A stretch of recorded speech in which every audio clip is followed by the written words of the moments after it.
বিসমিল্লাহির রহমানির রহিম। পরম করুণাময় ও অসীম দয়ালু আল্লাহর নামে শুরু। ইয়া আইয়ুহান নাবিয়্যু জাহিদিল কুফফার ওয়াল মুনাফিকিনা ওয়াগলুয আলাইহিম ওয়া মাওয়াহুম জাহান্নাম ওয়া বি'সাল মাসীর। হে নবী, কাফিরদের সাথে যুদ্ধ করুন এবং মুনাফিকদের সাথে তাদের সাথে কঠোরতা অবলম্বন করুন। তাদের ঠিকানা হলো দোজখ এবং তা হলো নিকৃষ্ট ঠিকানা।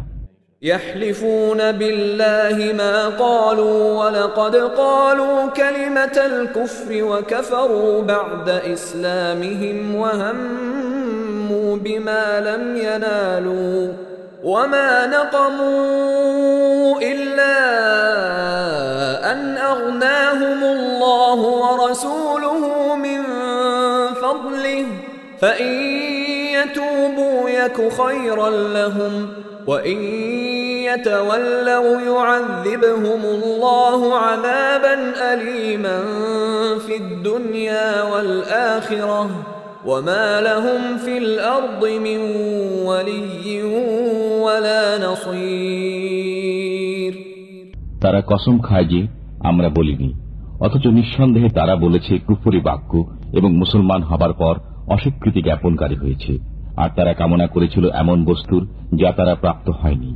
আর এসব তারই পরিণতি ছিল যে আল্লাহ ও তাঁর রাসূল তাদেরকে সম্পদশালী করে দিয়েছিলেন নিজের অনুগ্রহের মাধ্যমে। বস্তুত এরা যদি তওবা করে নেয় তবে তাদের জন্য মঙ্গল, আর যদি তা না মানে তবে তাদেরকে আযাব দেবেন আল্লাহ তাআলা, বেদনাদায়ক আযাব দুনিয়া ও আখিরাতে। অতএব বিশ্ব চরাচরে তাদের জন্য কোনো সাহায্যকারী সমর্থক নেই। ومنهم من عاهد الله لئن آتانا من فضله لنصدقن ولنكونن من الصالحين।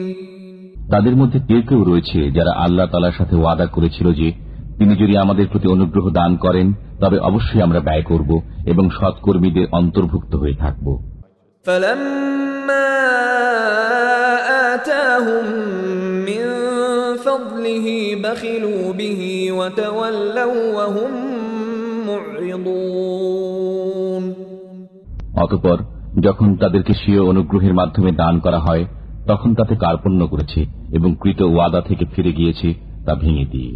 فأعقبهم نفاقا في قلوبهم إلى يوم يلقونه بما أخلفوا الله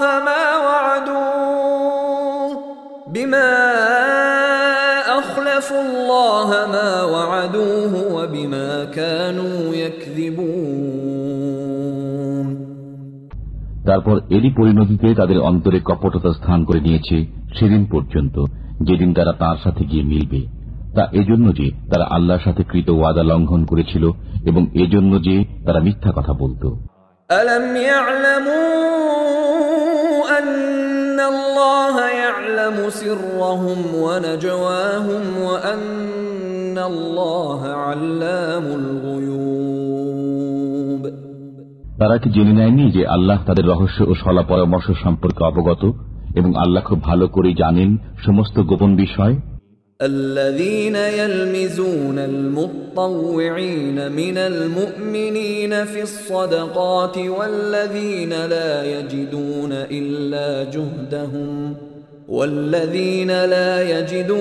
إلا جهدهم فيسخرون منهم سخر الله منهم ولهم عذاب أليم। সে সমস্ত লোক যারা ভৎসনা বিদ্রুপ করে সেসব মুসলমানদের প্রতি যারা মন খুলে দান খয়রাত করে এবং তাদের প্রতি যাদের কিছুই নেই শুধুমাত্র নিজেদের পরিশ্রম লব্ধ বস্তু ছাড়া, তারপর তাদের প্রতি ঠাট্টা করে। আল্লাহ তাদের প্রতি ঠাট্টা করেছেন এবং তাদের জন্য রয়েছে বেদনাদায়ক আযাব। استغفر لهم أو لا تستغفر لهم إن تستغفر لهم 70 مرة فلن يغفر الله لهم ذلك بأنهم كفروا بالله ورسوله والله لا يهدي القوم الفاسقين তুমি তাদের জন্য ক্ষমা প্রার্থনা করো আর না করো। যদি তুমি তাদের জন্য 70 বার ক্ষমা প্রার্থনা করো, তথাপি কখনই তাদেরকে আল্লাহ ক্ষমা করবেন না। তা এজন্য যে তারা আল্লাহকে এবং তার রসুলকে অস্বীকার করেছে। বস্তুত আল্লাহ নাফরমানদেরকে পথ দেখান না। فرح المخلفون بمقعدهم خلاف رسول الله وكرهوا أن يجاهدوا بأموالهم وأنفسهم في سبيل الله وقالوا لا تنفروا في الحر قل نار جهنم أشد حرا لو كانوا يفقهون পেছনে থেকে যাওয়া লোকেরা আল্লাহর রসুল থেকে বিচ্ছিন্ন হয়ে বসে থাকতে পেরে আনন্দ লাভ করেছে, আর জান ও মালের দ্বারা আল্লাহর রাহে জিহাদ করতে অপছন্দ করেছে এবং বলেছে, এই গরমের মধ্যে অভিযানে বের হয়েও না। বলে দাও, উত্তাপে জাহান্নামের আগুন প্রচণ্ডতম, যদি তাদের বিবেচনা শক্তি থাকত। فليضحكوا قليلا وليبكوا كثيرا جزاء بما كانوا يكسبون অতএব তারা সামান্য হেসে নিক এবং তারা তাদের কৃতকর্মের বদলাতে অনেক বেশি কাঁদবে। فإن رجعك الله إلى طائفة منهم فاستأذنوك للخروج فقل لن تخرجوا معي أبدا ولن تقاتلوا معي عدوا إنكم رضيتم بالقعود أول مرة فاقعدوا مع الخالفين বস্তুত আল্লাহ যদি তোমাকে তাদের মধ্য থেকে কোন শ্রেণী বিশেষের দিকে ফিরিয়ে নিয়ে যান এবং অতঃপর তারা তোমার কাছে অভিযানে বেরোবার অনুমতি কামনা করে, তবে তুমি বলো যে তোমরা কখনো আমার সাথে বেরোবে না এবং আমার পক্ষ হয়ে কোন শত্রুর সাথে যুদ্ধ করবে না। তোমরা তো প্রথমবারে বসে থাকা পছন্দ করেছো, কাজেই পেছনে পড়ে থাকা লোকদের সাথে বসে থাকো। ولا تصل على أحد منهم مات أبدا ولا تقم على قبره إنهم كفروا بالله ورسوله وماتوا وهم فاسقون আর তাদের মধ্য থেকে কারো মৃত্যু হলে তার উপর কখনো নামাজ পড়বেন না এবং তার কবরে দাঁড়াবেন না। তারা তো আল্লাহর প্রতি অস্বীকৃতি জ্ঞাপন করেছে এবং রসুলের প্রতিও। বস্তুত তারা নাফরমান অবস্থায় মৃত্যুবরণ করেছে। ولا تعجبك أموالهم وأولادهم إنما يريد الله أن يعذبهم بها في الدنيا وتزهق أنفسهم وهم كافرون আর বিস্মিত হয়েও না তাদের ধন সম্পদ ও সন্তান সন্ততির দরুন।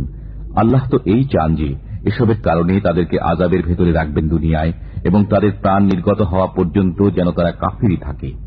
وَإِذَا أُنزِلَتْ سُورَةٌ أَنْ آمِنُوا بِاللَّهِ وَجَاهِدُوا مَعَ رَسُولِهِ اسْتَأْذَنَكَ أُولُو الطَّوْلِ مِنْهُمْ وَقَالُوا ذَرْنَا نَكُن مَّعَ الْقَاعِدِينَ আর যখন নাজিল হয় কোন সূরা যে তোমরা ঈমান আনো আল্লাহর উপর তার রাসূলের সাথে একাত্ম হয়ে, তখন বিদায় কামনা করে তাদের সামর্থ্যবান লোকেরা এবং বলে, আমাদের অব্যাহতি দিন যাতে আমরা নিষ্ক্রিয়ভাবে বসে থাকা লোকদের সাথে থেকে যেতে পারি। رضوا بأن يكونوا مع الخوالف وطبع على قلوبهم فهم لا يفقهون তারা পেছনে পড়ে থাকা লোকদের সাথে থেকে যেতে পেরে আনন্দিত হয়েছে এবং মোহর এঁটে দেয়া হয়েছে তাদের অন্তঃসমূহের উপর। বস্তুত তারা বোঝে না। لكن الرسول والذين آمنوا معه جاهدوا بأموالهم وأنفسهم وأولئك لهم الخيرات وأولئك هم المفلحون রসুল এবং সেসব লোক যারা ঈমান এনেছে তার সাথে তারা যুদ্ধ করেছে নিজেদের জান ও মালের দ্বারা, তাদেরই জন্য নির্ধারিত রয়েছে কল্যাণসমূহ এবং তারাই মুক্তির লক্ষ্যে উপনীত হয়েছে।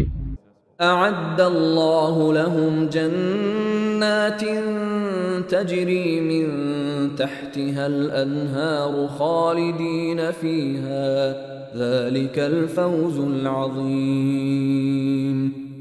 আল্লাহ তাদের জন্য তৈরি করে রেখেছেন কাননকুঞ্জ, যার তলদেশে প্রবাহিত রয়েছে প্রস্রবণ, তারা তাতে বাস করবে অনন্তকাল। এটাই হলো বিরাট কৃতকার্যতা।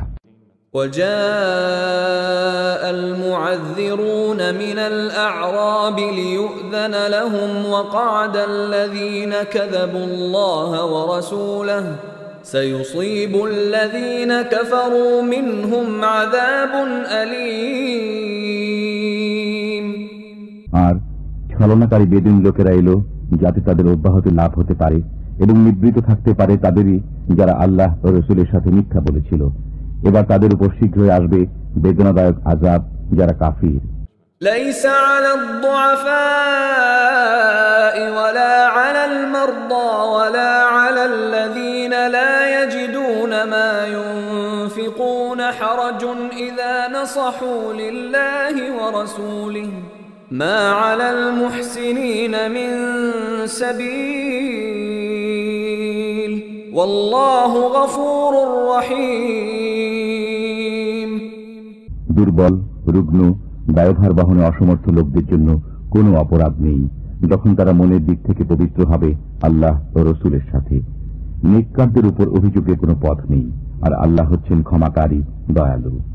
ولا على الذين إذا ما أتوك لتحملهم قلت لا أجد ما أحملكم عليه تولوا وأعينهم تفيض من الدمع حزنا ألا يجدوا ما ينفقون। আর না আছে তাদের উপর যারা এসেছে তোমার নিকট যেন তুমি তাদের বাহন দান করো, এবং তুমি বলেছ আমার কাছে এমন কোন বস্তু নেই যে তার উপর তোমাদের সওয়ার করাবো। তখন তারা ফিরে গেছে, অথচ তখন তাদের চোখ দিয়ে অশ্রু বইছিল এই দুঃখে যে তারা এমন কোন বস্তু পাচ্ছে না যা ব্যয় করবে। إنما السبيل على الذين يستأذنونك وهم أغنياء رضوا بأن يكونوا مع الخوالف وطبع الله على قلوبهم فهم لا يعلمون। অভিযোগের পথ তো তাদের ব্যাপারে রয়েছে যারা তোমার নিকট অব্যাহতি কামনা করে, অথচ তারা সম্পদশালী, যারা পেছনে পড়ে থাকা লোকদের সাথে থাকতে পেরে আনন্দিত হয়েছে, আর আল্লাহ মোহর এঁটে দিয়েছেন তাদের অন্তরসমূহে, বস্তুত তারা জানতেও পারেনি।